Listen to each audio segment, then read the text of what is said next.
Hello all. Today the topic I am going to discuss is the inferior surface of the cerebrum. So in this diagram, this is towards the anterior side and this will be towards the posterior side. So the diagram for the base of the brain. Most anteriorly, these are the orbital surface of the frontal lobes which are appreciated, and this is the stem of the lateral sulcus of Sylvius. This stem of lateral sulcus of Sylvius is going to separate the entire base of the brain into an orbital surface in front, and the major portion is represented as the tentorial surface. In the median plane, there are the parts called as interpeduncular fossa, which I am going to discuss it later. So, this is the second cranial nerve, the optic nerve, and this is the optic chiasma, and this is the optic tract. And one on either side, this represents the crus cerebri. The crus cerebri is the part of the midbrain. And this area is the pons.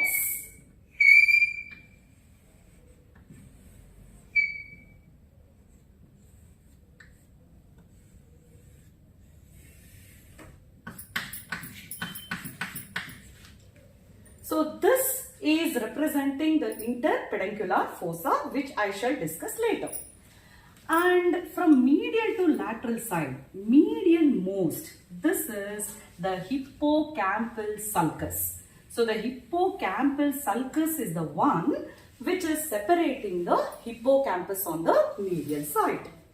Adjacent to this gyrus is represented by what is known as parahippocampal gyrus. So this whole area is the parahippocampal gyrus, and the sulcus which is on the lateral side is the collateral sulcus. The anterior most part of this parahippocampal gyrus is considered as uncus. So one on either side, the anterior most segment of parahippocampal gyrus is uncus. Similarly, the sulcus, the collateral sulcus, which is separating the parahippocampal gyrus, anterior most part is considered as the rhinal sulcus. So this is the rhinal sulcus, which is represented lateral to the uncus. Then lateral to this parahippocampal gyrus is a sulcus called as occipitotemporal sulcus, and one on either side of the occipitotemporal sulcus, two gyri are differentiated. So the gyri are as follows: medially, medial temporo-occipital gyrus, and laterally, lateral temporo-occipital gyrus. So from medial to lateral side, hippocampal sulcus, parahippocampal gyrus, collateral sulcus, anterior most part is the uncus and the rhinal sulcus, and occipitotemporal sulcus, one on either side, medial and lateral occipitotemporal gyri. Then most posteriorly, so suppose this is with the medulla oblongata intact. So this portion is representing the medulla oblongata. In the median plane, this is the anterior median fissure, and one on either side, these are pyramids. Lateral to pyramids are the olive, and lateral to that is the inferior cerebellar peduncles. So between the pyramid and the olive is the anterolateral sulcus, and between the olive and the inferior cerebellar peduncle is the posterolateral sulcus. And one on either side, this you can take it as the cerebellar hemispheres.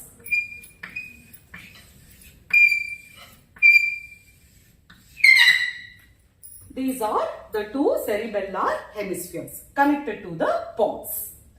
And coming to this orbital surface, in the orbital surface, we can appreciate the first cranial nerve, that is the olfactory nerve, which will be present in the olfactory sulcus. So this is the olfactory bulb, this is the olfactory tract, and these are the medial and the lateral olfactory striae. So the olfactory bulb, olfactory tract, and medial and lateral olfactory striae. Anterior perforated substance will be present between the two striae. And medial to this olfactory nerve, there is a gyrus called as gyrus rectus. So this is gyrus rectus.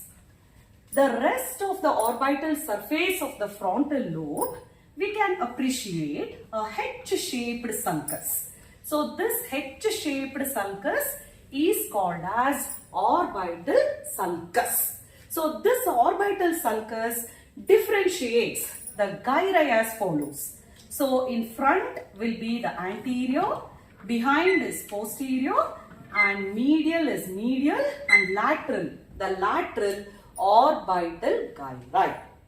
And this shows the inferior surface of the cerebrum.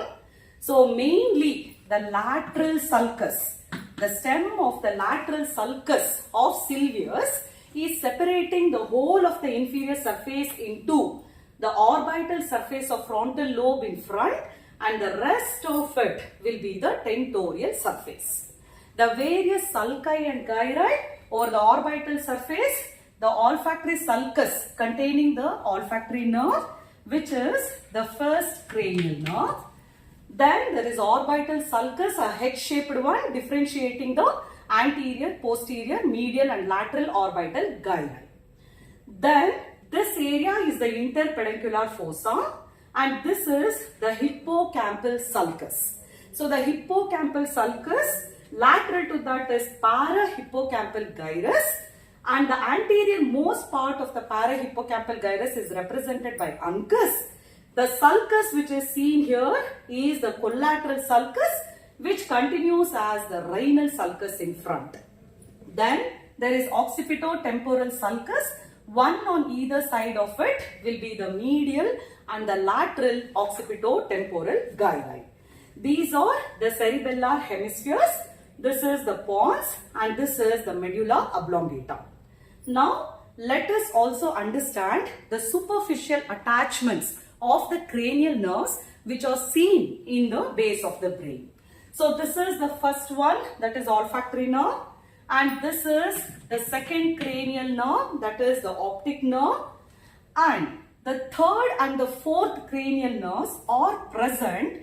One medial to crus cerebri is the third one, and emerging lateral to that will be the fourth cranial nerve. The fifth cranial nerve is the one which is attached to the pons. This is the fifth cranial nerve. And this is the pontomedullary junction, which is also called as horizontal sulcus. The cranial nerves which are emerging out from medial to lateral side will be the sixth, seventh and the eighth. So sixth one, seventh and eighth cranial nerves are attached to the horizontal sulcus. Then along the posterolateral sulcus, that is between olive and inferior cerebellar peduncle, will be the 9th, 10th and 11th cranial nerves, and which emerges out between pyramid and olive, that is along the anterolateral sulcus, will be the 12th cranial nerve. So, in a simple way to remember the superficial attachments of the cranial nerves, you can just, all of you will be familiar with a rhyme, 1, 2, buckle my shoe, 3, 4, pick up sticks. In the same way, the 12 pairs of cranial nerves which are attached to the inferior surface of the cerebrum, you can remember it as 1 and 2, forebrain, 3 and 4, midbrain, 5, pons, 6, 7, 8, pontomedullary junction, 9, 10, 11, 12, is the medulla oblongata. So to summarize, the inferior surface of the cerebrum, the orbital surface of the frontal lobe, the rest of it is tentorial surface, and we can appreciate the 12 pairs of the cranial nerves which are attached to the inferior surface. To remember it as 1, 2, 4 brain, 3, 4 midbrain, 5 pons, 6, 7, 8 pontomedullary junction, 9, 10, 11, 12 medulla oblongata. Thank you. So this is the inferior surface of the cerebrum. This is the stem of the lateral sulcus of Sylvius. So this is the one which is going to separate the entire base of the brain into a orbital surface of frontal lobe in front, and the rest of it is the tentorial surface. Coming to the orbital surface, this is the olfactory sulcus. So within the olfactory sulcus, there is the first cranial nerve, that is the olfactory nerve. And this is the gyrus rectus, medial to olfactory sulcus. The rest of it, you can appreciate the H-shaped orbital sulcus, and the gyri are anterior orbital gyrus, posterior orbital gyrus, medial orbital gyrus, and lateral orbital gyrus. Then this is the tentorial surface. Most medial, this is the hippocampal sulcus. And this is the parahippocampal gyrus. Para means adjacent. So it is present adjacent to the hippocampus. Hence it is parahippocampal gyrus. And the most anterior part of parahippocampal gyrus is uncus. This is the collateral sulcus, and lateral to uncus is the rhinal sulcus. This is the occipitotemporal sulcus. Medial is the medial occipitotemporal gyrus, and lateral is the lateral occipitotemporal gyrus. These are the two cerebellar hemispheres. This is pons and this is medulla oblongata. This is the anterior median sulcus. These are the pyramids most medially, and this is anterolateral sulcus. This is the olive. So this is the olive, and this is the posterolateral sulcus, and lateral most is the inferior cerebellar pedicles.